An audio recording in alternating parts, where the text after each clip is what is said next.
அத்தனை செல்வமும் உன்னிடத்தில் நான் பிச்சைக்கு செல்வது எவ்விடத்தில் வெறும் பாத்திரம் உள்ளது என்னிடத்தில் அதன் சூத்திரமோ அது உன்னிடத்தில்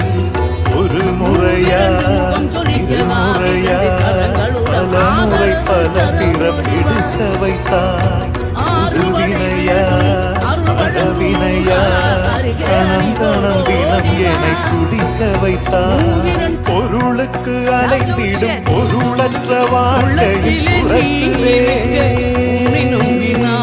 உன் அருளருளம் என்று அலைகின்ற மனம் இன்று பிதற்றுதே வாழ்வு வளம் காண அருள் விழியால் மலர்பதத்தாரையால் தாங்குவார் உன் திருக்கரம் என்னை அரவணைத்துணதருள் பெற